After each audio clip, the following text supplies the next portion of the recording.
ஜெபம் செய்வோம்.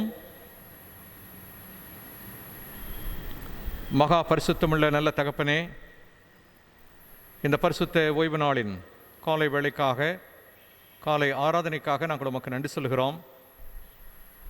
இறை மக்களாக நாங்கள் அவரவர் இருக்கிற இடங்களிலிருந்து ஆராதனையிலே இணையும்படியான பாக்கியத்தை நீர் எங்களுக்கு தந்திருக்கிறீர். நாங்கள் உமக்கு நன்றி சொல்கிறோம். ஆண்டவரே, இந்த ஆராதனை நேரம் முழுமையிலும் உம்முடைய தெய்வீக பிரசன்னம் எங்களோடு உடனிருந்து எங்களை ஆண்டு கொள்ள வேண்டுமா நாங்கள் கொண்டாடுகிறோம்.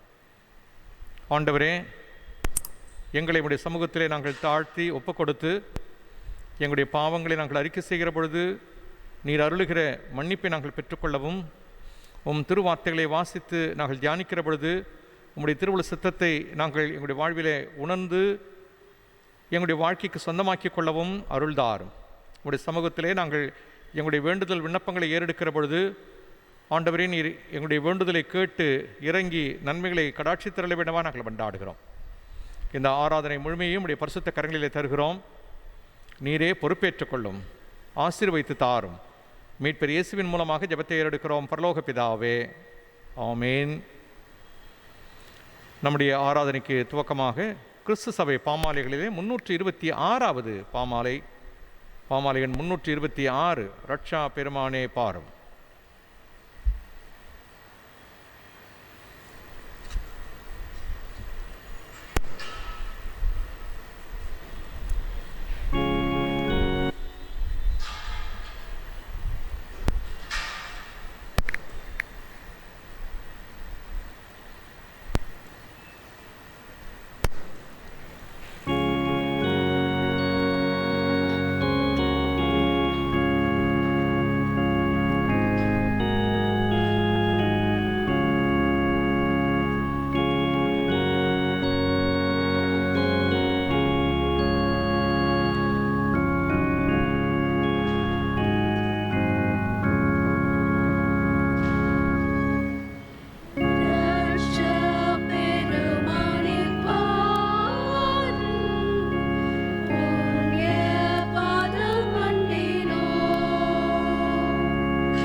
காலை மாலை ஆராதனை முறைமைகள் இரண்டாம் ஆராதனை முறையை பின்பற்றுவோம்.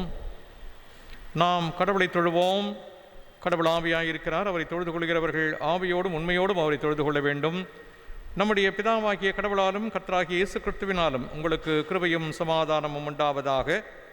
இது கர்த்தர் உண்டு பண்ணின நாள், இதிலே களிக்கூர்ந்து மகிழ கடவோம்.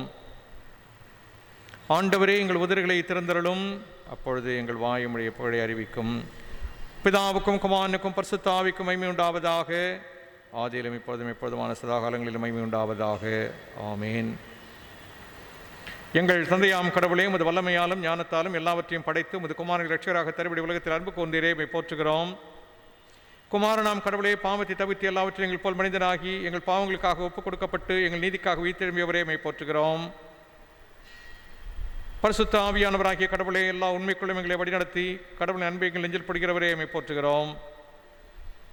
பிதா, குமாரன், பரிசுத்த ஆவியாகிய கடவுளே, உமக்கு எக்காலமும் எல்லா புகழும் மகிமையும் உண்டாவதாக. ஆமீன். பாவ அறிக்கை. நமக்கு பாவமில்லை என்பவானால் நம்மை நாமே வஞ்சிக்கிறவளாவோம். நமக்குள் உண்மையில்லை. நமது பாவங்களை அறிக்கையிட்டால் பாவங்களை நமக்கு மன்னித்து எவ்வித அநீதம் நீங்க நம்மை சுத்திகரிப்பதற்கு அவர் நம்பத்தக்க ஒரு நீதியும் உள்ளவர். நான் எழுந்து என் தகப்பனிடத்திற்கு போய், தகப்பனே, பரத்துக்கு விரோதமாக உமது பார்வையிலும் பாவம் செய்தேன், இனி உடைய மகன் என்று சொல்லப்படுவதற்கு நான் பாத்திரனல்லன், உம்முடைய கூலிக்காரில் ஒருவனாக என்னை வைத்துக் கொள்ளும் என்பேன். கடவுள் ராஜ்யம் சமீபத்திருக்கிறது. மனம் திரும்பி சுவிசேஷத்தில் நம்பிக்கை வையுங்கள். நமது பலவீனங்களுக்காக பிரதிவைக்க முடியாத பிரதான ஆசாரியர் நமக்கு இராமல் எல்லா விதத்திலும் போல் சோதிக்கப்பட்டும் பாவம் இல்லாத பிரதான ஆசாரியரே நமக்கு இருக்கிறார். நாம் யாவரும் முழங்காற்படியிட்டு அமைதியாக நம்மை நாமே சோதித்தறிவோமாக.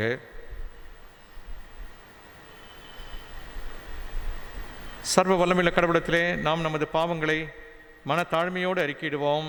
அதற்கு உதவியாக முதலாம் பாவறிக்கை ஜெபத்தை சேர்ந்து சொல்லுவோம். சர்வ வல்லமையும் மிகுந்த இரக்கமுள்ள பிதாவே, தப்பிப்போன ஆடுகளைப் போல நாங்கள் வழிகளை விட்டு வழுவி அலைந்து போனோம். எங்கள் இருதயத்தின் யோசனைகளுக்கும் விருப்பங்களுக்கும் மிகவும் இணங்கி நடந்தோம். மது பரிசுத்த கற்பனைகளுக்கு விரோதமாய் குற்றம் செய்தோம். செய்யத்தக்கவைகளை செய்யாமல் செய்யத்தகாதவர்களை செய்து வந்தோம். எங்களுக்கு சுகமே இல்லை. ஆனாலும் ஆண்டவரே, தேவரீர் எங்கள் ஆண்டவராகிய இயேசு கிறிஸ்துவின் மூலமாய் மனிதருக்கு அருளி செய்த வாக்குத்தத்தங்களின்படியே நிர்வாகியமுள்ள குற்றவாளிகளாகி எங்களுக்கு இறங்கும். தப்பிதங்களை அறிக்கையிடுகிற எங்கள் மேல் பொறுமையாயிரும். பாவத்திலும் துக்கப்படுகிற எங்களை சீர்படுத்தும். மிகவும் இரக்கமுள்ள பிதாவே, உம்முடைய பரிசுத்த நாமத்துக்கு மகிமையுண்டாகும்படி நாங்கள் இனி தேவ பக்தியும் நீதியும் தெளிந்த புத்தியும் உள்ளவர்களாய் நடந்து வர இயேசு கிறிஸ்துவின் எங்களுக்கு கிருபை செய்தருளும். ஆமீன். சர்வ வல்லமை மிகுந்த இரக்கமுள்ள ஆண்டவர் மன்னிப்பையும் பாவ நிவர்த்தி நமக்கு கட்டளையிட்டு அருளி வாழ்க்கையை சீர்படுத்துவதற்கான காலத்தையும் தமது பரிசுத்த ஆவியின் கிருபையையும் தேற்றுதலையும் தந்தருளுவாராக. ஆமீன். ஆண்டவரை துதியுங்கள். ஆண்டவர் நாமம் துதிக்கப்படுவதாக. அமர்வோம். இந்த நாளின் தியானத்திற்குரிய திருமறை பகுதியை படிக்க கேட்போம்.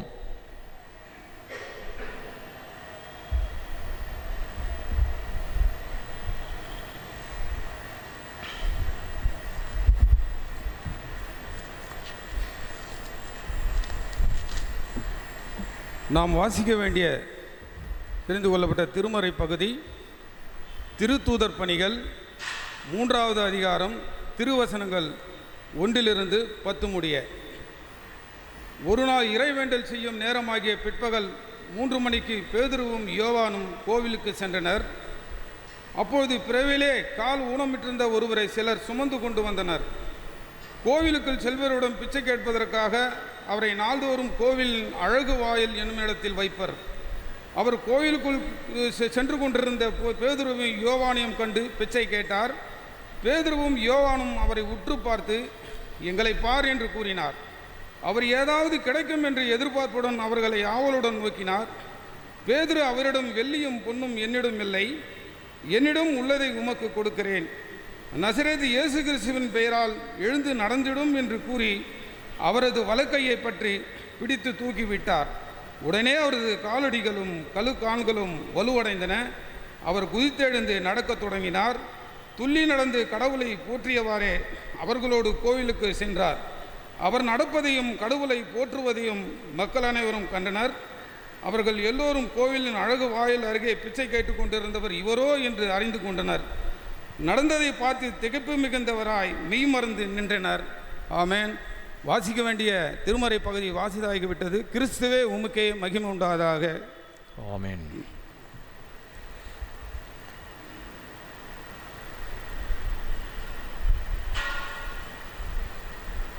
இருந்த வண்ணமாக கண்களை மூடி தலையில் தாழ்த்தி ஜெபிப்போம்.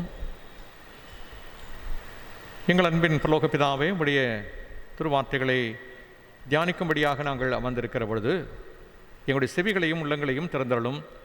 உம்முடைய வார்த்தைகள் சத்தியம், உம்முடைய வார்த்தைகள் உயிருள்ளவை. உம்முடைய வார்த்தைகளை எங்களுடைய வாழ்க்கைக்கு நாங்கள் பிரயோஜனப்படுத்திக் கொள்ள அருள்தார். மீட்பர் இயேசுவின் மூலமாக ஜெபத்தை ஏறெடுக்கிறோம் பரலோக பிதாவே, ஆமேன். கிறிஸ்துவுக்கு அன்பான திருச்சபையார் யாவருக்கும் கிறிஸ்து இயேசுவின் திருப்பெயரிலே என்னுடைய வாழ்த்துக்களை தெரிவித்துக் கொள்வதிலே மகிழ்ச்சி அடைகின்றேன்.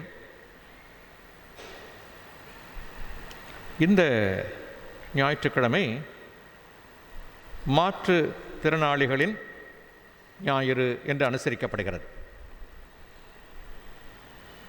ஒவ்வொரு ஞாயிற்றுக்கிழமையும் அப்படி ஒரு சிறப்பு ஞாயிறாகவே நாம் அனுசரித்து கொண்டிருக்கிறோம். இதுவும் ஒரு முக்கியமான சிந்தனையை நாம் உள்வாங்கிக் கொள்வதற்கு உரிய ஒரு ஞாயிறு. சிந்தனையை உள்வாங்கிக் கொள்வது மட்டுமல்ல, அதை நம்முடைய வாழ்விலே நாம் அபியாசப்படுத்த வேண்டும் என்பதும் நம்மிடத்தில் எதிர்பார்க்கப்படுகிற ஒன்று. மாற்று திறனாளிகள் ஞாயிறு. எனவே இந்த நாளிலே நம்முடைய தியானத்திற்காக கொடுக்கப்பட்டிருக்கிற தலைப்பு மாற்றுத்திறன் உடையோர் மாண்பும் சார்பும். மாற்றுத்திறன் உடையோர் மாண்பும் சார்பும். Differently abled, dignity and dependence. Differently abled, dignity and dependence. கடந்த ஆண்டிலேயும் இந்த அக்டோபர் மாதத்திலே இந்த மாற்று திறனாளிகளை குறித்த ஒரு சிந்தனையை நாம் தியானித்தோம். ஆனால் அன்றைக்கு நமக்கு கொடுக்கப்பட்ட தலைப்பு வேறு. மாற்றுத்திறன் வாழ்க்கையின் தூய்மை. மாற்றுத்திறன் வாழ்க்கையின் தூய்மை என்பது கடந்த ஆண்டில் நாம் தியானித்த ஒன்று. டிஃபரண்ட்லி ஏபிள்டு, சாங்க்டிட்டி ஆஃப் லைஃப் என்பது கடந்த ஆண்டு நாம் தியானித்தது. ஆனால் அன்றைக்கு நான் சொன்ன ஒரு அறிமுகத்தை மீண்டுமாக இன்றைக்கு உங்களோடு கூட பகிர்ந்து கொள்ள வேண்டும் என்று விரும்புகிறேன். ஏனென்றால் இந்த மாற்றுத்திறனாளிகள் யார், அவர்களை சமூகம் எப்படி பார்க்கிறது என்பதுதான் அந்த அறிமுக உரை. அதை நான் மீண்டுமாக உங்களுக்கு நினைப்பூட்ட விரும்புகிறேன். இருதயத்தின் நிறைவே வாய் பேசும் என்று திருமறை கூறுகிறது. ஆனால் உளவியல் அறிஞர் ஃப்ராய்டு தன்னுடைய புத்தகத்தில் என்ன சொல்கிறார் என்றால், நாம் பயன்படுத்துகிற சொற்கள் நம்முடைய உளவியலை அமைக்கிறது என்று சொல்கிறார். இருதயத்தின் நிறைவே வாய் பேசும் என்று திருமறை சொல்கிற பொழுது உளவியல் அறிஞர் ஃப்ராய்டு அவர்கள் நாம் பயன்படுத்துகிற சொற்கள் நம்முடைய உளவியலை அமைக்கிறது என்று சொல்கிறார். ஆக சொற்களை நாம் பயன்படுத்துவதிலே அதிக கவனமாக இருக்க வேண்டும். கிராமப்புறங்களிலே இன்னும் அநேகர் உடல் குறைவுகளை வைத்து ஒருவரை அடையாளப்படுத்துகிற பொழுது பல அடைமொழி சொற்களை பயன்படுத்துகிறதை நாம் காணலாம்.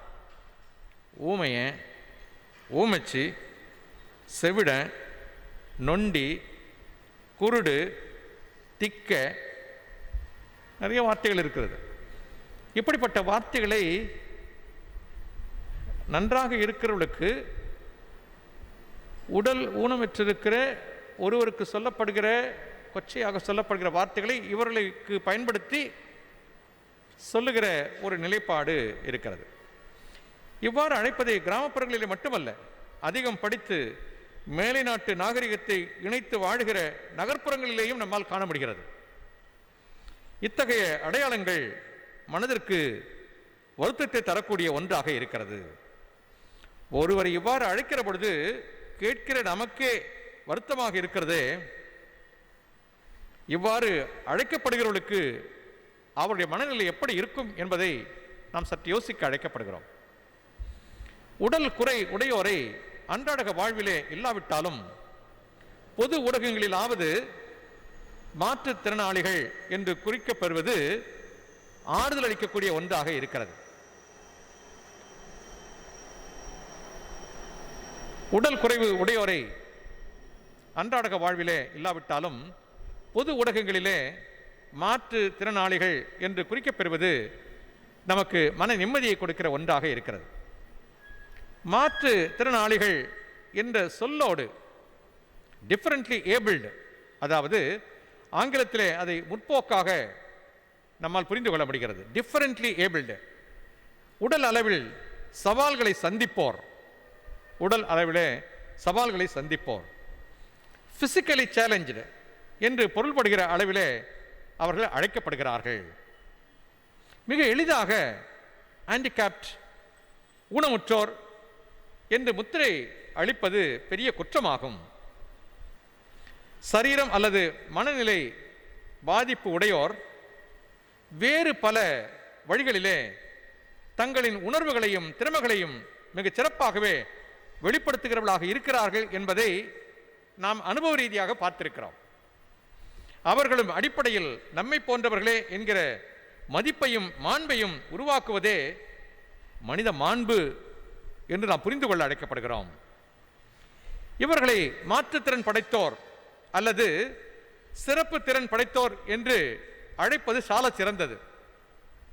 எனவேதான் இந்த டிஃபரண்ட்லி ஏபிள்டு என்று சொல்லுகிற சொல் இன்னொரு வகை வழக்கிலே அது அழைக்கப்படுகிறது, ஸ்பெஷலி ஏபிள்டு பர்சன். எனவேதான் இவர்களுக்கான பள்ளிகள் எப்படி அழைக்கப்படுகிறது என்று சொன்னால் ஸ்பெஷல் ஸ்கூல் என்று அழைக்கப்படுகிறது. சிறப்பு பள்ளிகள் என்று அழைக்கப்படுவதற்கு காரணம் என்னவென்று சொன்னால் இவர்கள் ஸ்பெஷலி ஏபிள்டு, டிஃபரண்ட்லி ஏபிள்டு. எனவே இவர்களுடைய மாண்பை நாம் உணர்வது அவசியம். அப்படிப்பட்ட அந்த மாண்பை வாழ்விலே வெளிப்படுத்துவது அவசியம்.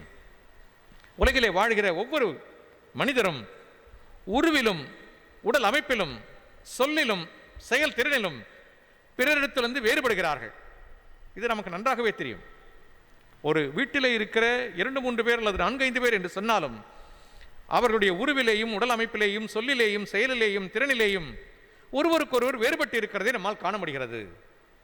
ஒரு திறனிலே குறைவுபட்டவர் இன்னொரு திறனிலே நிறைவு பெற்றவராக இருக்கிறார். எனவே மூளை வளர்ச்சி குறைந்தவர் என்றும் காது கேட்கும் திறன் இல்லாதவர் என்றும் ஆசிரியரால் ஒதுக்கி வைக்கப்பட்ட தாமஸ் ஆல்வா எடிசன் மின்விளக்கு, கிராமபோன் உள்ளிட்ட 1093 பொருட்களை கண்டுபிடித்தார். 1093 பொருட்களை அவர் கண்டுபிடித்தார். ஆசிரியரால் மூளை வளர்ச்சி குறைந்தவர் என்றும் காது கேட்கும் திறன் இல்லாதவர் என்றும் ஒதுக்கி வைக்கப்பட்டவர். அப்படியானால் அவரிடத்தில் இருந்த சிறப்பு தாளந்துகள் என்னது என்பதை நம்மால் புரிந்து கொள்ள முடிகிறது. பவுலடியாருக்கு இருந்த ஒரு வலுவின்மை அவரை அதிகமாக பாதித்தது. ஒரு முள் கொடுக்கப்பட்டிருக்கிறது என்று சொல்லப்பட்டது. ஆனால் பவுலடியார் அதை எப்படி பார்த்தார் என்று சொன்னால், ஆண்டவருடைய அருளை நான் மிகுதியாக பெற்றுக்கொள்வதற்கு அது எனக்கு தேவையான ஒன்றாக இருக்கிறது என்று சொன்னார். ஆண்டவருடைய அருளை நான் அதிகமாக பெற்றுக்கொள்வதற்கு இது எனக்கு தேவையான ஒன்றாக இருக்கிறது என்று பவுலடியார் பார்க்கிறார். எனவே தனக்கு இருக்கிற குறைபாடு அல்ல, அந்த குறைபாட்டையும் நிறைவாக பவுலடியார் பார்க்கிறார். ஏனென்றால் இந்த குறைவு எனக்கு இருப்பதினாலே நான் ஆண்டவருடைய அருளை அதிகமாக பெற்றுக்கொள்கிறேன் என்று அவர் சொல்லுகிறார். எனவே இப்படி மாற்றுத்திறன் படைத்தோரை குறித்த சிந்தனையை நாம் இன்றைக்கு உள்வாங்கிக் கொள்ள அழைக்கப்படுகிறோம். அவளுக்குரிய மாண்பும் சார்பும் இன்னது என்பதை நாம் உணர வேண்டும். மாற்றுத்திறன் உடையோர் மாண்பு குறித்து இன்றைக்கு நமக்கு கொடுக்கப்பட்ட திருமறை பகுதிகள் மிக தெளிவாகவே விளக்குகிறது. இன்றைக்குரிய பழைய ஏற்பாட்டின் திருமறை பகுதி விடுதலை பயணம் 4ஆம் அத்தியாயம், திருத்தூதர் பணிகள் 3ஆம் அத்தியாயம், மத்தேயு எழுதிய நற்செய்தி நூல் 17ஆம் அத்தியாயம், திருப்பாடல்கள் 103ஆம் திருப்பாடல். இந்த எல்லா பகுதிகளிலேயுமே நம்மால் இந்த சிந்தனைகளை தியானிக்க முடிகிறது. நாம் ஓரிரு சிந்தனைகளை இன்றைக்கு தியானிக்க அழைக்கப்படுகிறோம். முதலாவதாக பழைய ஏற்பாட்டு திருமறை பகுதியிலிருந்து ஒரு சிந்தனை, கடவுள் அழைப்பினால் பெறுகிற மாண்பு. கடவுள் அழைப்பினால் பெறுகிற மாண்பு. நான் அந்த விடுதலை பயணம் 4ஆம் அத்தியாயத்தை உங்களுக்கு சுருக்கமாக விளக்குகிறேன். இது நமக்கு பரிச்சயமான ஒரு பகுதி. விடுதலை பயணம் 4ஆம் அத்தியாயம். 3ஆம் அத்தியாயத்திலே கடவுள் மோசேயை ஒரு மாபெரும் பணிக்காக அழைக்கிறதை நாம் காணுகின்றோம். அந்த அழைப்பு அங்கே கொடுக்கப்படுகிறது. 4ஆம் அத்தியாயத்திலே முதல் வாக்கியம், மோசே மறுமொழியாக, இதோ அவர்கள் என்னை நம்ப மாட்டார்கள், என் பேச்சை கேட்கவும் மாட்டார்கள், ஏனெனில் ஆண்டவர் உனக்கு காட்சி அளிக்கவில்லை என்று சொல்லுவார்கள். எடுத்த உடனே ஒரு சின்ன ரெஃப்யூஸ் அவர் சொல்றார். தன்னால் போக முடியாது அப்படின்றதுக்கு ஒரு ரெஃப்யூஸ் சொல்றார். அதுக்கு மாற்று விஷயத்தை கடவுள் அவருக்கு சொல்லுகிறார். அதோட ஒரு விடலை. 10ஆம் வாக்கியத்தில் நீங்க பார்த்தீங்கன்னா, மோசே ஆண்டவரிடம், ஐயோ ஆண்டவரே, நீர் உமது அடியானிடம் பேசுவதற்கு முன்போ பேசிய பின்போ நாவன்மை அற்றவன் நான், ஏனெனில் எனக்கு வாய் திக்கும் நாவு குளரும் என்றார். முதல்ல நான் போக மாட்டேன், நான் போனால் என் பேச்சு அவனுக்கு கேட்க மாட்டாங்க, என்னை விட்டுடுனாரு. அதுக்கு ஒரு ரெமெடி சொல்கிறார். திருப்பி 10ஆம் வருஷத்தில் என்ன சொல்கிறாருன்னா, இல்லை உங்கள்கிட்ட பேசுறதுக்கு முன்னாலும் சரி இப்போவும் சரி எனக்கு என்ன கிடையாது, நாவன்மை எனக்கு கிடையாது, எனக்கு திக்கு வாய், எனக்கு பேச்சு குளரும் என்று அவர் சொல்லுகிறார். இதுதான் மோசே இந்த பொறுப்பை ஒருவேளை அங்கே தட்டுக்கழிப்பதற்காக சொல்லுகின்ற ஒரு சிந்தனை. கடவுள் அவர் கொடுக்கிற அழைப்புக்கு மோசேயினுடைய மறுப்பாக இது அமைகிறது. ஆனால் கடவுள் அருளுகிற ஆற்றலை நாம் இங்கே காண அழைக்கப்படுகிறோம். ஒரு சாதனை வீரனாக இஸ்ரேலரின் வரலாற்றிலே இன்றைக்கு வரை மதிக்கப்படுகிற ஒரு சரித்திர நாயகன் தான் மோசே. அவர் பெற்ற அழைப்பு நமக்கு தெரியும். பாலை நிலத்திலே பற்றி எரிகிற தீ, அதனூட இருக்கிற தீந்து போகாத முட்புதர் ஒரு பெரிய ஆச்சரியத்தை அங்கே ஏற்படுத்துகிறது. ஆனால் கடவுள் இதன் வழியாக மோசேக்கு ஒரு பெரிய செய்தியை உணர்த்துகிறார். தீ கொழுந்து விட்டு எரிகிறது, ஆனால் அதனூட இருக்கிற முட்புதர் தீந்து போகவில்லை. இஸ்ரேல் மக்கள் பெரும் அவதிக்குள்ளாக இருக்கிறார்கள், அழிந்து போகவில்லை, மாண்டு போகவில்லை. அவர்களை விடுவிக்கிற பணிக்கு மோசே அங்கே தெரிந்து கொள்ளப்படுகிறார். இங்கு மோசே அழைக்கப்பட்ட பொழுது 2 விஷயத்தை சொல்றார். ஒன்று, நான் போனால் அவங்க சொன்னால் கேட்க மாட்டாங்கன்னு சொல்றாரு. இன்னொன்று, தனக்கு இருக்கிற பேச்சுத்திறன் இல்லாத ஒரு காரியத்தை அவர் குறிப்பிடுகிறார். சிம்பிள். நான் ஒரு விஷயத்தை சொல்றேன். இன்றைக்கு உலகம் ஒருவரை பணிக்கு அமர்த்துகிற பொழுது அவரிடத்தில் என்ன எதிர்பார்க்குது? இந்த பணியை செய்வதற்குரிய தகுதி அவரிடத்தில் இருக்கிறதா என்று பார்த்து எல்லா தகுதிகளையும் ஒருங்கே பெற்ற ஒருவரை பணி அமர்த்துகிறது. அங்கே என்ன கிடையாது, காம்ப்ரமைஸே கிடையாது. இல்லை சார், நீங்கள் உங்களை எக்யூப் பண்ணுவாங்க, அப்புறம் பார்க்கலாம். இல்லை, நீங்கள் இந்த பர்டிகுலர் இதில் இன்னும் நீங்கள் ஸ்பெஷல் கோர்ஸ்லாம் சில படிக்க வேண்டியிருக்கு, நீங்கள் அதை படிச்சுட்டு அப்ளை பண்ணுங்க வேணால் கன்சிடர் பண்ணலாம். அப்போ ஒருவரை ஒரு பணிக்கு அமர்த்துகிற பொழுது அதற்குரிய முழு தகுதியும் அவரிடத்தில் இருக்கிறதா என்பதை திறனாய் செய்து பார்த்து அவரை பணிக்கு அமர்த்துகிறது. இதுதான் நடக்கிறது. இது உலக வழக்கு. ஆனால் கடவுள் ஒரு மாபெரும் பணிக்காக ஒருவரை பணி அமர்த்தப் போகிறார். அதற்கு அழைப்பு கொடுக்கிற பொழுது அவர் அங்கே மோசே அழைக்கிறார். மோசே தன்னுடைய குறைபாட்டை சொல்கிறார். ரொம்ப சுலபம். ஓ அப்படியாப்பா, உனக்கு இந்த குறைலாம் இருக்குதா, ரைட், நீ போயிட்டு வா. மோசே அங்கு சொல்லுகிற ஒரு விஷயத்தை நம்மால் காண முடிகிறது. அந்த 4ஆம் அத்தியாயம் 13ஆம் வாக்கியத்திலே மோசே சொல்லுகிறார், அதற்கு அவர், வேண்டாம் ஆண்டவரே, தகுதியுடைய வேறொருவனை நீர் இப்பொழுதே அனுப்பி வைப்பீராக. ஏன்னா உலக வழக்கில் தான் யார் பார்க்கறது? மோசே பார்க்கிறார். தகுதியுடைய ஒருவரை இப்பொழுதே நீர் அனுப்பி வைப்பீராக. அதுக்கு ஃபுல்லி குவாலிஃபைடு பர்சன் ஒருத்தரை நீ பார்த்து அவர் இப்போ நீ அனுப்பிச்சிருன்னு சொல்றார். இல்லை, இங்கு கடவுளுடைய நிலைப்பாடு என்ன என்பதை நம்மால் காண முடிகிறது. 16ஆம் வாக்கியத்தில் நாம் படிக்கிறோம், உனக்கு பதிலாக மக்களிடம் ஆரோன் பேசுவதால் அவன் உனக்கு வாயாக இருப்பான், நீயோ அவனுக்கு கடவுள் போல் இருப்பாய். இங்க என்ன சொல்றார்னா, அவன் உனக்கு வாயாக இருப்பான், ஆரோன் உனக்கு வாயாக இருப்பான் என்று அங்கே கடவுள் மோசேக்கு சொல்லி அனுப்புகிறதை நாம் காணுகின்றோம். கடவுள் நம்முடைய இயல்பையும் இல்லாமையையும் இயலாமையையும் அறிந்தே நம்மிடம் பொறுப்புகளை ஒப்படைக்கிறார். அவருக்கு நல்லா தெரியும் நம்முடைய இயல்பு என்னன்னு தெரியும், நம்முடைய இல்லாமை என்னன்னு தெரியும், நம்முடைய இயலாமை என்ன என்பது தெரியும். இவை எல்லாம் தெரிந்தே கடவுள் நம்மிடத்திலே பொறுப்புகளை ஒப்படைக்கிறார். திறனற்ற மோசே தன்னை திறனாய்வு செய்து பார்த்தபொழுது கடவுள் மாற்றுத்திறனை அவருக்கு கொடுக்கிறார். திறனற்ற மோசே தன்னை திறனாய்வு செய்த பொழுது கடவுள் அவருக்கு மாற்றுத்திறனை கொடுக்கிறதை நாம் காணுகின்றோம். அந்த மாற்றுத்திறன் எப்படி கொடுக்கப்படுகிறது? ஜீவூம்பா இல்லை, அப்படிலாம் இல்லை. அந்த மாற்றுத்திறன் எப்படி கொடுக்கப்படுகிறது என்று சொன்னால் 4ஆம் அத்தியாயம் 2ஆம் வாக்கியத்திலே நாம் படிக்கிறோம். ஆண்டவர் அவரை நோக்கி, உன் கையில் இருப்பது என்ன என்று கேட்டார். சிம்பிள். உங்கள்கிட்ட இப்போ என்ன பாருங்க, பதில் சொல்றாரு, ஒரு கோல் இருக்கு. அதுவும் சாதாரண ஒரு பொருள். என்ன இருக்கு? ஒரு கோல் இருக்கிறது. ஒரு சாதாரண கோலை அசாதாரண செயலை செய்வதற்கு அதிசய கோலாக கடவுள் மாற்றுகிறார்.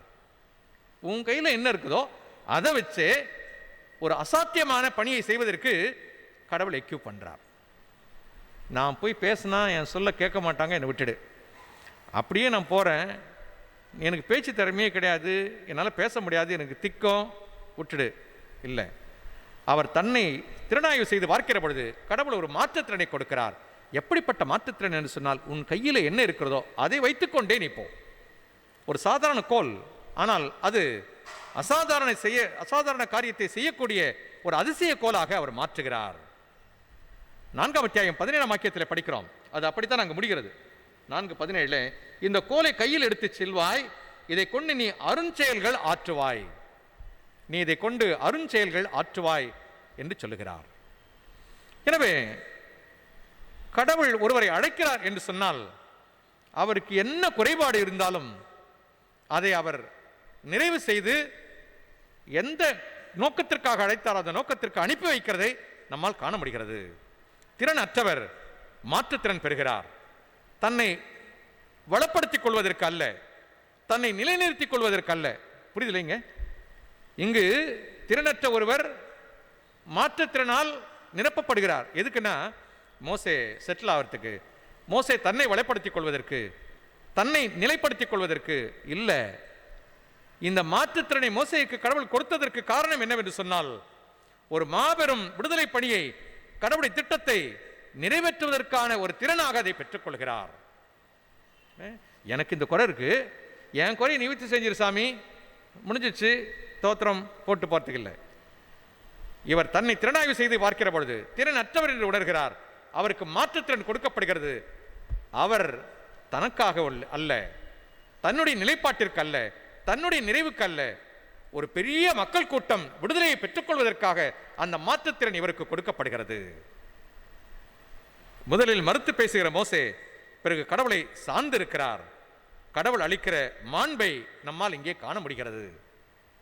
இந்த சாதாரண ஒரு மோசேயை கடவுள் எப்படிப்பட்ட ஒரு மாண்பாக வழிநடத்துகிறார் என்பதை உணர முடிகிறது. எனக்கு இந்த குறை இருக்குதுன்னு சொல்லும்போது, ரைட், உனக்கு குறை இருக்குதா, நீ போப்பா அப்படின்னு சொல்லி அனுப்பாம அவரை அங்கே மாண்புபடுத்த ஒரு டிக்னிட்டி அங்கே கடவுளை சார்பில் இருந்து அவருக்கு கொடுக்கப்படுகிறது. ஏனென்றால் மோசே கடவுளை சார்ந்திருந்தார். அங்கு சார்பு நிலை உணர முடிகிறது, மாண்பு கொடுக்கப்படுகிறது என்பது உணர முடிகிறது. எனவே கடவுளுடைய சித்தப்படி அர்ப்பணித்து செயல்படுவது என்பது இங்கு அவசியமான ஒன்றாக இருக்கிறது. மோசே அதை செய்தார். எனவே முதல் சிந்தனையாக கடவுள் அழைப்பினால் பெறுகிற மாண்பு. இரண்டாவது இன்னொரு சிந்தனை, ஆண்டவருடைய அருளால் பெறும் மாண்பு. கடவுளுடைய அழைப்பால் பெறுகிற மாண்பு, ஆண்டவருடைய அருளால் பெறுகிற மாண்பு. இந்த உடல் குறைபாடு உள்ளவர்கள் அனைவரும் பாவிகள், சாபத்திற்கு உரியோர் என்கிற நிலைப்பாடு தான் வேதத்திலே பழைய ஏற்பாட்டிலே காணப்பட்டது. நான் அந்த பேசேஜை படிக்கிறேன்.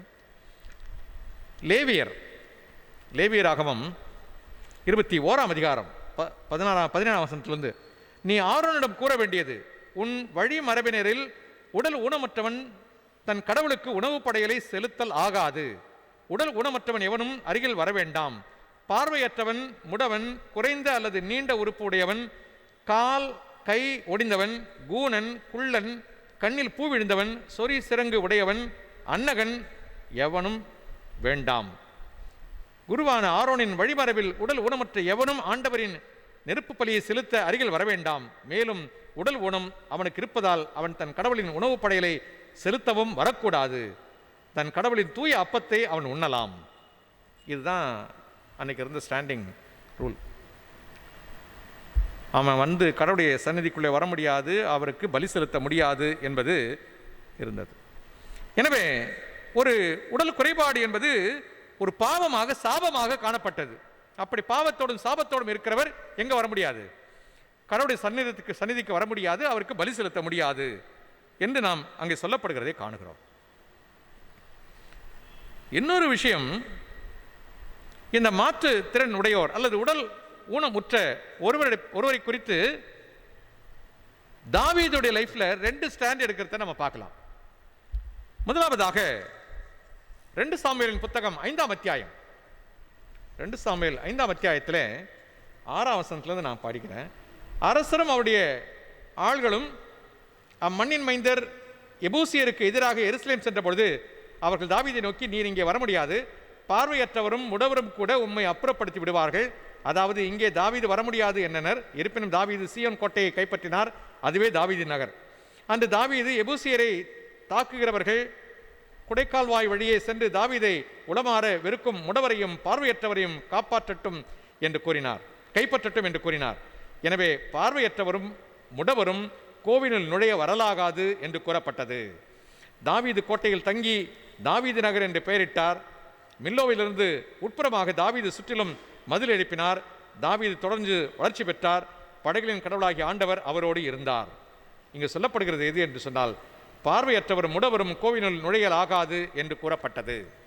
தாவீதுடைய ஒரு ஸ்டாண்டு. அதே தாவீது இன்னொரு ஸ்டாண்ட் எடுக்கிறாரு. 2 சாமுவேலின் புத்தகம் 9ஆம் அத்தியாயம் 3ஆம் வசனத்திலிருந்து படிக்கிறேன். கடவுளின் கருணையை நான் சவுலின் வீட்டாருக்கு காட்டுவதற்கு இன்னும் யாராவது இருக்கின்றனரா என்று தாவீது அரசர் கேட்டார். யோனத்தானின் 2 கால் ஊனமற்ற மகன் ஒருவன் இருக்கிறான் என்று அரசரிடம் சீபா பதிலளித்தான். அப்புறம் சீபாவை சொல்லி அவனை கூட்டு வர சொல்றாங்க. சீபா அவரை கூட்டு வராரு. அவன் பேர் தான் மேவிபோசேத். மேவிபோசேத் 2 கால்களும் ஊனமுற்ற ஒருவராக இருக்கிறார். அவர் தாவீதுக்கு முன்பாக கொண்டு வந்து நிறுத்தப்பட்ட பொழுது தாவீது அவருக்கு சொல்லுவது என்னவென்று சொன்னால், நித்தம் நீ என்னுடைய பந்தியிலே போஜனம் பண்ணலாம் என்று சொல்கிறார். அவருக்கு கிடைக்கிற ஒரு பெரிய லிஃப்ட் என்னன்னா, ஒரு ராஜா கூட உட்கார்ந்து சாப்பிடுவதற்குரிய ஒரு தகுதியை 2 கால்களும் ஊனமுற்ற மேவிபோசேத் பெற்றுக்கொள்கிறார். இது 9வது அதிகாரத்தில். அதே 5ஆம் அதிகாரத்தில் இந்த முடவர் இவர்கள் எல்லாம் ஆலயத்திற்குள்ளே வரலாகாது என்று தாவீது ஆணையிடுவதாக சொல்லப்படுகிறது. ஆனால் தாவீதின் குமாரன் இயேசு கிறிஸ்து என்ன ஸ்டாண்ட் எடுக்கிறாரு? துவக்கத்திலே இருந்தது என்னவென்று சொன்னால், உடல் உறுப்பு பாதிக்கப்பட்டவர்கள், பாவத்திற்குரியவர்கள், சாபத்திற்குரியவர்கள் ஆலயத்திற்குள்ளே வர முடியாது. தாவீதோட 2 ஸ்டாண்டு. ஆனால் தாவீதின் குமாரனாகிய ஆண்டவர் இயேசு கிறிஸ்துவின் ஸ்டாண்ட் என்ன அப்படின்னு சொன்னா, லூக்கா 4ஆம் அத்தியாயம் 18ஆம் வாக்கியத்திலே படிக்கிறோம். லூக்கா 4:18 நாம் படிக்கிறோம். ஆண்டவருடைய ஆவி என்மேல் உள்ளது, ஏனெனில் அவர் எனக்கு அருட்பொழிவு செய்துள்ளார். ஏழைகளுக்கு நற்செய்தி அறிவிக்கவும், சிறைப்பட்டோர் விடுதலை அடைவர், பார்வையற்றோர் பார்வை பெறுவர் என முழக்கமிட்டு. யாருக்கெல்லாம் குறைவு இருக்கிறதோ அவர்களெல்லாம் என்னுடைய திருப்பணியின் வழியாக நிறைவு பெற்றுக் கொள்வார்கள் என்று ஆண்டவர் அங்கே சொல்லுகிறார். துவக்க காலத்தில் இருந்த நிலைப்பாடு, தாவீது எடுத்த 2 ஸ்டாண்டு, தாவீதின் குமாரன் எடுக்கிற ஸ்டாண்டு. அவர்கள் அனைவரும் தண்டத்திலே வர வேண்டும் என்று சொல்லுகிறதை நாம் இங்கே காணுகிறோம். யோவானின் சீடர் இயேசு கிறிஸ்துவிலே வந்து, வருகிறவர் நீதானா அல்லது வேறு ஒருவர் காத்திருக்க வேண்டுமா என்று கேட்டபொழுது ஆண்டவர் அங்கே சொல்லுகிற பதில் என்னவென்று சொன்னால், நீங்கள் கண்டவைகளையும் கேட்டவைகளையும் போய் சொல்லுங்கள் என்று சொல்லுகிறார். என்ன பார்த்தாங்கன்னா, பார்வையில்லாதவர் பார்வை பெற்றுக் கொள்கிறார், கால் ஊனமுற்றவர் நடக்கிறார், செவித்திறனற்றவர் கேட்கிறவராக மாறுகிறார், பேச முடியாதவர் பேசுகிறார். இவையெல்லாம் ஆண்டவர் இயேசு கிறிஸ்துவினால் நடைபெறுகிற பணிகள். எனவே யாருக்கெல்லாம் உடல் குறைவு இருக்கிறதோ அவர்களெல்லாம் ஆண்டவர் அவர்களை நிறைவாக்குகிறதை நம்மால் காண முடிகிறது. இதுதான் ஆண்டவர் இயேசு கிறிஸ்துவினுடைய நிலைப்பாடாக இருக்கிறது. இன்றைக்குரிய நற்செய்தி பகுதி எது என்று சொன்னால், மத்தேயு 17ஆம் அத்தியாயம் 17ஆம் வாக்கியம். அங்கே சொல்லப்படுகிற வார்த்தை எது என்று சொன்னால், மத்தேயு 17:17. அதற்கு இயேசு, நம்பிக்கையற்ற சீரழிந்த தலைமுறையினரே, எவ்வளவு காலம் நான் உங்களோடு இருக்க இயலும்? எவ்வளவு காலம் நான் உங்களை பொறுத்து கொள்ள இயலும்? அவனை என்னிடம் இங்கே கொண்டு வாருங்கள். யார? பேய் பிடித்திருந்த சிறுவனை குணப்படுத்துகிற பொழுது சொல்லப்படுகிற ஒரு காரியம். 14ஆம் வசனம். அவர்கள் மக்கள் கூட்டத்தினர் வந்தபொழுது ஒருவர் அவரை அணுகி அவர் முன் முழந்தால் படியிட்டு, ஐயா, என் மகனுக்கு இறங்கும், அவன் வலிப்பு நோயினால் பெரிதும் துன்புறுகிறான், அடிக்கடி தீயிலும் தண்ணீரிலும் விழுகிறான், உம் சீடர்களிடம் அவனை கொண்டு வந்தேன், அவனை குணமாக்க அவர்களால் முடியவில்லை. அவர்களால் குணமாக்க முடியவில்லை என்று சொன்ன பொழுது ஆண்டவர் அங்கே சொல்கிறார் 17ஆம் வாக்கியத்திலே, அவனை என்னிடம் இங்கே கொண்டு வாருங்கள். ஆண்டவரிடத்திலே கொண்டு வர வேண்டும் என்று சொல்லப்படுகிறது. யாரெல்லாம் இப்படி குறைபாடுகளோடு இருக்கிறார்களோ அவர்கள் ஆண்டவரிடத்திலே கொண்டு வரப்பட வேண்டும் என்பது இங்கே சொல்லப்படுகிற ஒரு சிந்தனை. ஏனென்றால் ஆண்டவர் அவர்களுக்கு தீர்வு கொடுக்கிறவராக இருக்கிறார். அவருடைய வாழ்வை மாண்புள்ள வாழ்வாக கடவுள் மாற்றுகிறவராக இருக்கிறார். ஆண்டவர் அருளுகின்ற மாண்பு, கடவுளுடைய அழைப்பினாலே பெறுகிற மாண்பு, ஆண்டவருடைய அருளால் பெற்றுக்கொள்கிற மாண்பு என்னதென்பதை நம்மால் உணர்ந்து கொள்ள முடிகிறது. இன்றைக்கு நோயினாலும் பேயினாலும் பாதிக்கப்பட்டவர்கள் மாண்பு பெற வேண்டும் என்று ஆண்டவர் விரும்புகிறார்.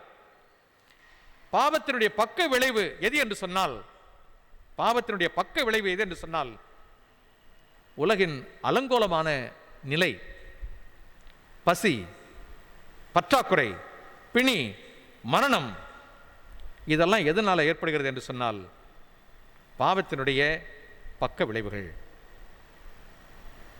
புரியும் நினைக்கிறேன். என்னன்னா, இந்த உலகத்தின் அலங்கோலங்களாகிய பசி, பற்றாக்குறை, பிணி, மரணம் இவையெல்லாம் எதனால் ஏற்படுகிறது என்று சொன்னால், பசி, ஒருவனுக்கு உணவில்லை என்று சொன்னால் வேற யாரோ ஒருத்தன் இவன் சாப்பாட்டை சாப்பிட்டுக்கிட்டு இருக்கிறான்னு அர்த்தம் இல்லை? பற்றாக்குறை என்று சொன்னால் இவனுடைய பற்றாக்குறை வேறு ஒருவனால் பதுக்கி வைக்கப்பட்டிருக்கிறது என்று பொருள். பிணி, இவன் வேதனையோடு இருக்கிறான், வலியோடு இருக்கிறான் என்று சொன்னால் வேறு யாரோ ஒருவன் சுகத்தோடு சுகபோகங்களோடு இருக்கிறான் என்று பொருள்.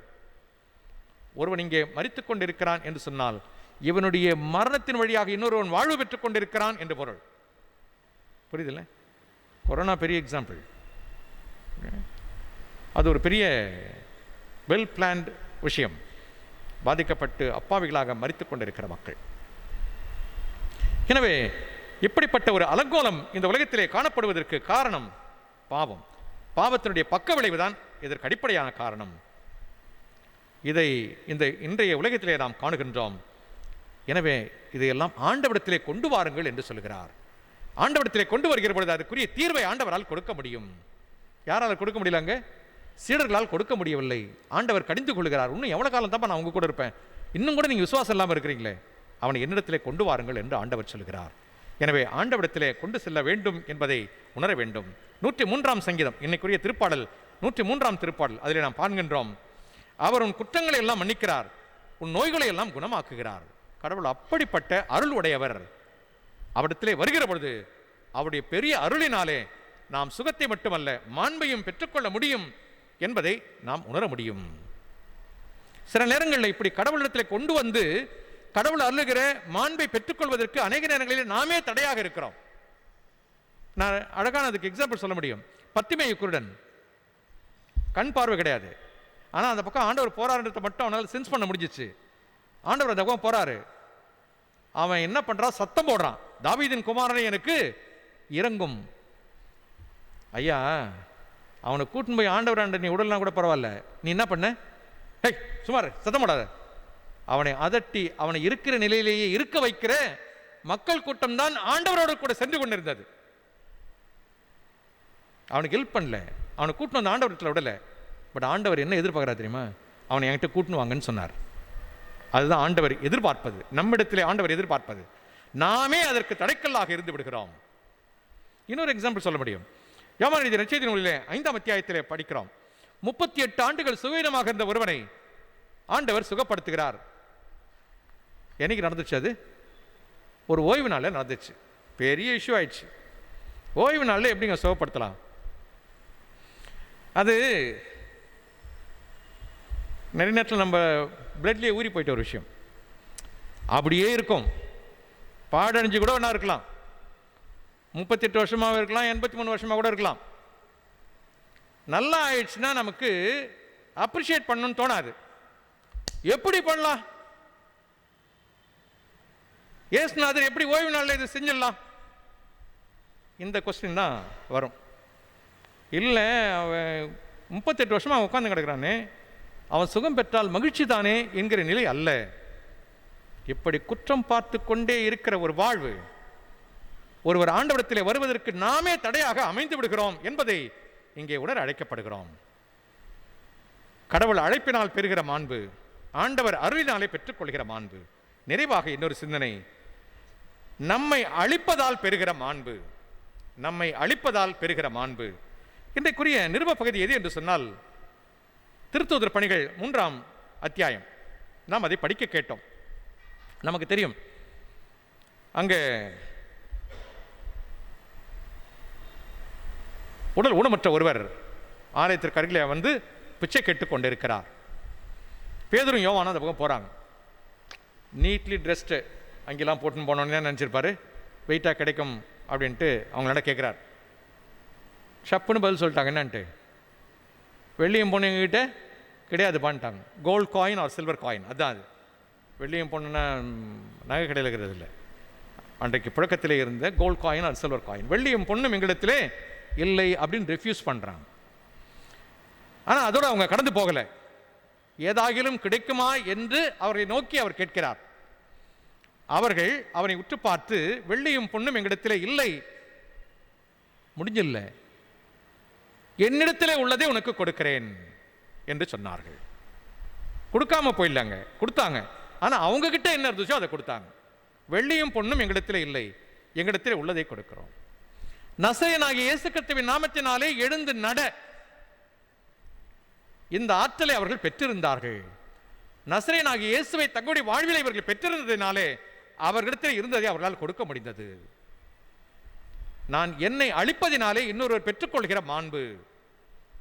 அவன் துள்ளி குதித்து எழுந்து என்று நாம் அங்கே படிக்கிறோம்.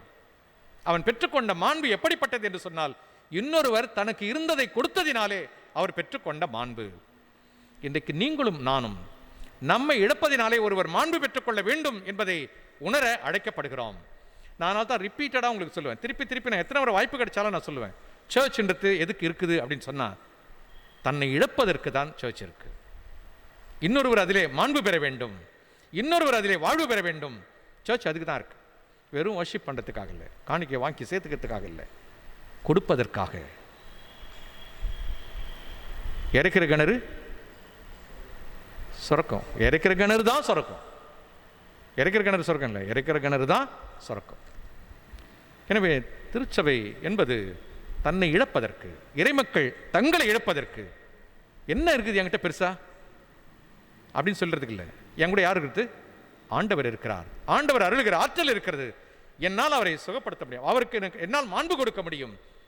என்னிடத்திலே உள்ளதை நான் உனக்கு கொடுக்கிறேன் என்று சொல்லி நசரேயனாகிய இயேசு கிறிஸ்துவின் நாமத்தினாலே எழுந்து நட என்று சொல்லுகிறார். மத்திய 25ஆம் அத்தியாயத்தில் நான் படிக்கிறோம். ஜெயிலில் இருந்தேன், தண்ணி இல்லாமல் இருந்தேன், வஸ்திரம் இல்லாமல் இருந்தேன், இதெல்லாம் நீங்கள் எனக்கு கொடுத்தீங்களே, எப்போ ஆண்டவரை இதெல்லாம் நீ இல்லாமல் இருந்த, எப்போ நாங்கள் உனக்கு கொடுத்தோம்? மிகவும் சிறியவராகிய இவர்களில் ஒருவருக்கு நீங்கள் எதை செய்தீர்களோ அதை எனக்கே செய்தீர்கள் என்று ஆண்டவர் யாரெல்லாம் தேவையில் இருக்கிறாருடைய தேவைகள் யாரால் சந்திக்கப்பட்டதோ அதை தனக்கு சந்திக்கப்பட்டதாக ஆண்டவர் ஏற்றுக்கொள்கிறார். ஏழைக்கு இறங்குகிறவன் கடவுளுக்கு கடன் தான் சொல்லி இதை போடும். எனவே நாம் அது கடவுளுக்கு கொடுத்ததாகவே ஏற்றுக்கொள்ளப்படுகிறது. அங்க சொல்றாரு என்னன்னு, மிகவும் சிறியவராகிய என் சகோதரர்களே இவர்கள். அவங்களை யாரா பார்க்கிறாரு ஆண்டவர்? சகோதரர்களாக பாவிக்கிற ஆண்டவர், அவர்களை சகோதரராக ஆண்டவர் பாவிக்கிறார். என கண்பானவர்களே, நம்மை அழிப்பதால் பெற்றுக்கொள்கிற மாண்பு, முதலாவதாக கடவுள் அழைப்பினாலே பெறுகிற மாண்பு, ஆண்டவருடைய அருளினால் பெற்றுக்கொள்கிற மாண்பு, நம்மை அழிப்பதினால் பெற்றுக்கொள்கிற மாண்பு. இன்றைக்கு யாரெல்லாம் இந்த மாற்றுத்திறன் உடையவர்களாக இருக்கிறார்களோ அவர்களுடைய மாண்பும் அவர்கள் கடவுளை சார்ந்து வாழ்கிற வாழ்வும் மையப்படுத்தப்படுகிறது. இதில் நம்முடைய பங்களிப்பு என்ன என்பதை நாம் உணர அழைக்கப்படுகிறோம். இனியும் நம்முடைய வாழ்விலே அவர்களை காண்கிற பொழுது அவர்கள் முழுமையான வாழ்வை பெற்றுக்கொள்வதற்கு ஏதாகிலும் செய்ய நம்மை அர்ப்பணிப்போம், திருச்சபையை அர்ப்பணிப்போம். கடவுள் திருவசனம் நமக்கென்று ஆசீர்வதிப்பாராக. ஆமேன். கடவுளுடைய வார்த்தைகளை தியானித்து நாம் யாவரும் தொடர்ந்து நம்முடைய விசுவாசத்தை அறிக்கை செய்யும் வண்ணமாக அப்போஸ்தலர் விசுவாச பிரமாணத்தை அறிக்கை செய்வோம். வானத்தையும் பூமியையும் படைத்த சர்வவல்லமையுள்ள பிதாவாகிய தேவனை விசுவாசிக்கிறேன். அவருடைய ஒரே குமாரனாகிய நாதர் இயேசு கிறிஸ்துவை விசுவாசிக்கிறேன். அவர் பரிசுத்த ஆவியினாலே கன்னிமரியாள் திருப்பைத்து பிறந்தார். பொந்து பிலாத்துவின் காலத்தில் பாடுபட்டு சிலுவையில் அறையுண்டு மரித்து அடக்கம் பண்ணப்பட்டு பாதாளத்தில் இறங்கினார். 3 நாள் மரித்தோரிலிருந்து எழுந்தருளினார். பரமண்டலத்துக்கு ஏறி சர்வவல்லமையுள்ள பிதாவாகிய தேவனுடைய வலது பார்சலை வீற்றிருக்கிறார். அவரிடத்திலிருந்து உயிருள்ளோரையும் மரித்தோரையும் நியாயம் தீர்க்க வருவார். பரிசுத்த ஆவியும் விசுவாசிக்கிறேன். பொதுவாயிருக்கிற பரிசுத்தையும் பரிசுவாண்ட ஐக்கியமும் பாவ மன்னிப்பும் சரீர உயிர்த்தெழுதலும் நித்திய ஜீவன் என்று விசுவாசிக்கிறேன். ஆமேன். தொடர்ந்து சபைக்குரிய அறிவிப்புகளை படிக்க கேட்போம்.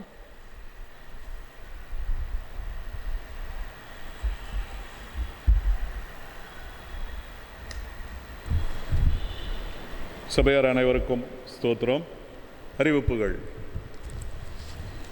இன்று காணொலி காட்சி மூலம் ஆராதனையில் கலந்து கொண்ட இறைமக்கள் அனைவரையும் இறைமைந்தன் இயேசு கிறிஸ்துவின் இனிய நாமத்தினால் ஆயர், செயலர், பொருளர் மற்றும் கமிட்டி அங்கத்தினர்கள் சார்பில் வணக்கத்தையும் வாழ்த்துதலையும் தெரிவித்துக் கொள்கின்றேன்.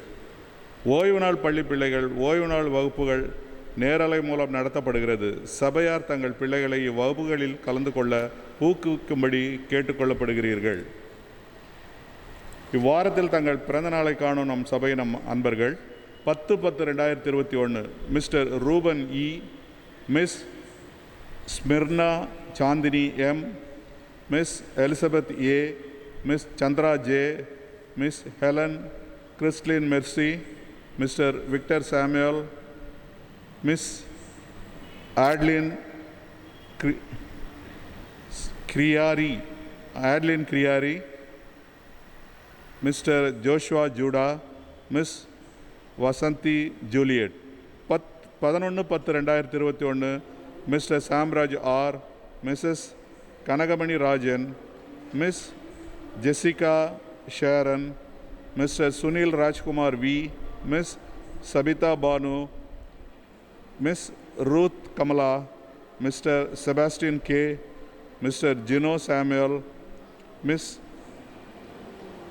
பிரியாசலின் Joy Juliet P. 12/10/2021 miss Saroja David, Mr Daniel Jason, baby Holly ஜென்சினா,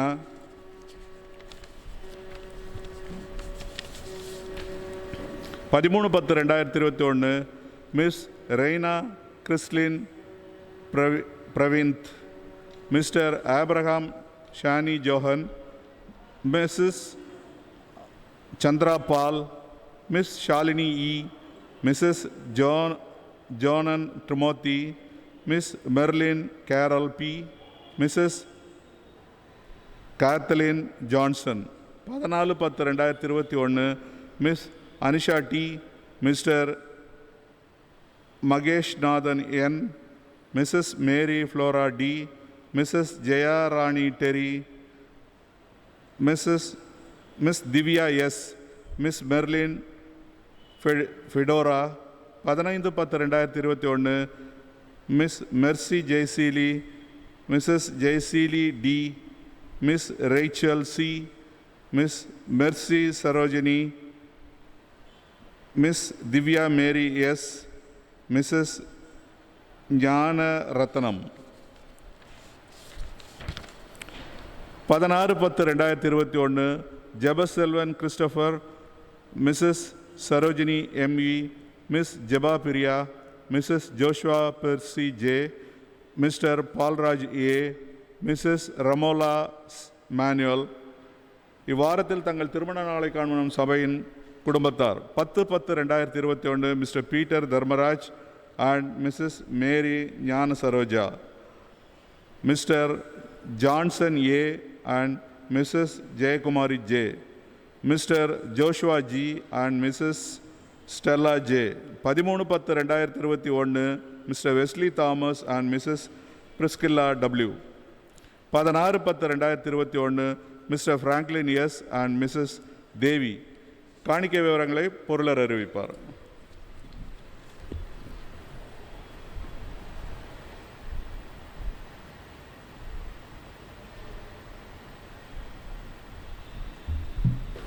சபையார் அனைவருக்கும் ஸ்தோத்திரம். நம்முடைய ஆயரமா மற்றும் திருச்சபையார் அனைவருக்கும் ஓய்வு நாள் வாழ்த்துக்களை தெரிவித்துக் கொள்கிறேன். கடந்த வார காணிக்கை விவரம்: சபை சந்தா ரூபாய் 36,470, தசமபாகம் 26,340 ரூபாய், நற்செய்தி பண்ணி 8,960 ரூபாய், நன்றி படையல் 12,925 ரூபாய், கல்லறை நிதி 10,200 ரூபாய், பெண்கள் ஐக்கிய சங்கம் 8,375 ரூபாய், சிறுவர் ஊழியம் 11,090 ரூபாய், வாலிபர் ஊழியம் 6,960 ரூபாய், ஏழைகள் நிதி 13,675 ரூபாய், விடுதிகள் வாரியம் 7,560 ரூபாய், ஞானஸ்நான சான்றிதழ் 200 ரூபாய், திருமண அறிவிப்பு கட்டணம் 300 ரூபாய், ஆலய திருமண கட்டணம் 2000 ரூபாய், கட்டிட நிதி 28,165 ரூபாய், ஆல்டர் மூலம் வந்த நன்றி படையல் 11,930 ரூபாய், புதிய ஆலய கட்டுமான பணி 9,700 ரூபாய். ஆக மொத்த கடந்த வார மொத்த காணிக்கை 1,94,850 ரூபாயாக சபையாருக்கு அறிவிக்கிறோம். நன்றி.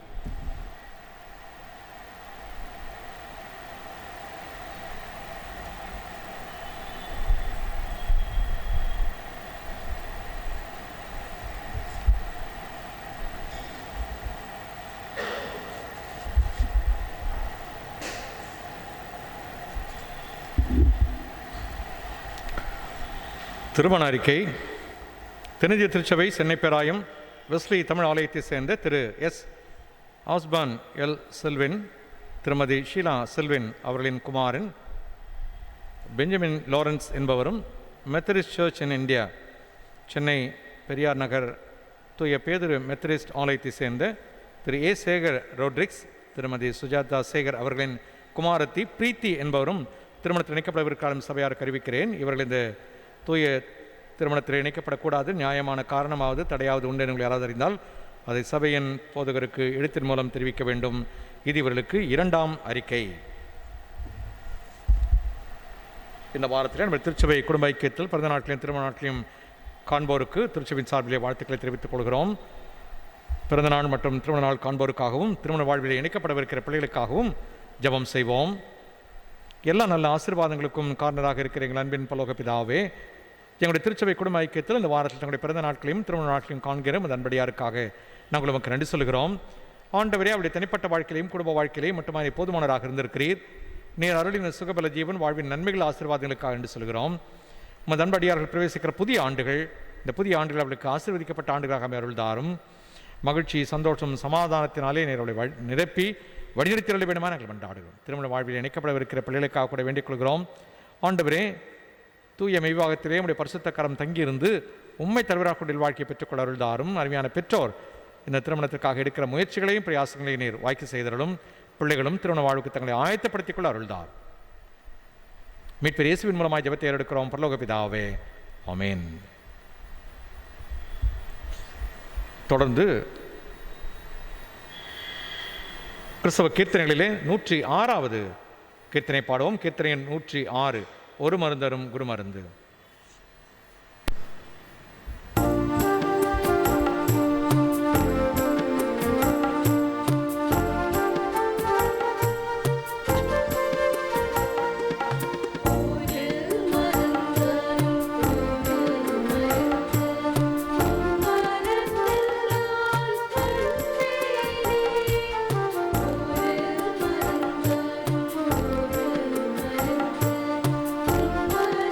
ஒரு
ஜெபம் செய்வோம்.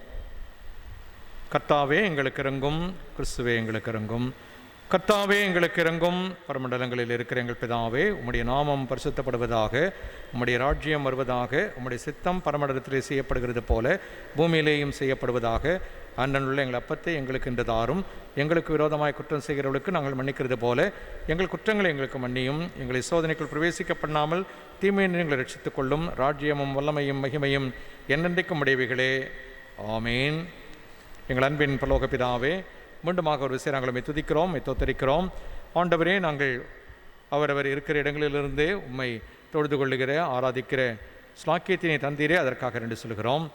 ஆண்டவரே, இந்த ஆராதனை முழுமையிலே உடைய பிரசன்னம் எங்களோடு கூட இருந்ததற்காக நன்றி சொல்கிறோம். ஆண்டவரே, எங்களை உடைய திருச்சமத்திலே தாழ்த்தி ஒப்புக் கொடுக்கிறோம். ஆண்டவரே, எங்களுடைய திருச்சபையின் அத்தனை குடும்பங்களுக்காக நாங்கள் வேண்டிக் கொள்கிறோம். ஆண்டவரே, சிறிய குழந்தைகள் முதல் வயது வரை ஒவ்வொருவருக்காக வேண்டிக் கொள்கிறோம். அனைவரையும் ஆசீர்வதித்தருளும். சுகவீனங்களோடு விலகினங்களோடு இருக்கிற ஒவ்வொருவருக்காக வேண்டிக் கொள்கிறோம். சுகத்தை பலத்தை தாரும். படிக்கிற பிள்ளைகளுக்கு ஆண்டவரே அவருடைய கல்வி எந்த வகையில் பாதிக்கப்படாத படிக்கிற தடுத்து ஆட்கொள்ளும். ஆண்டவரை பணியாற்றுகிறவர்களுக்காக வேண்டிக் கொள்கிறோம்.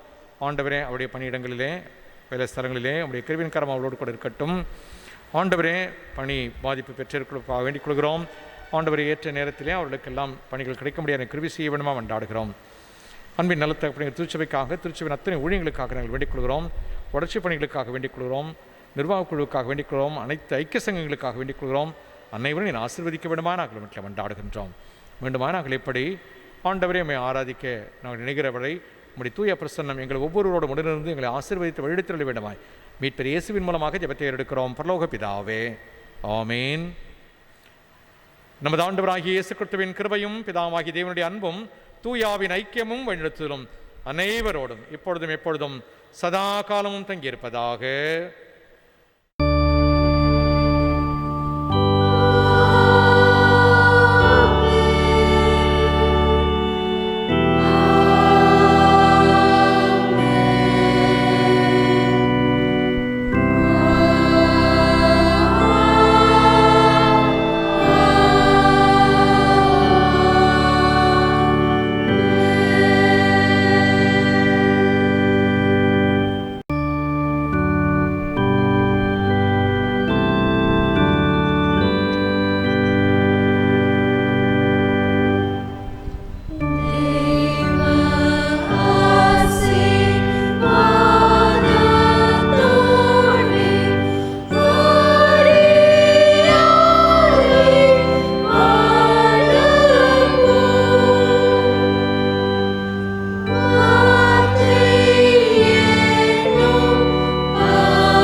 கர்த்தர்களோடு இருப்பாராக, அவர் ஆய்விடம் இருப்பாராக.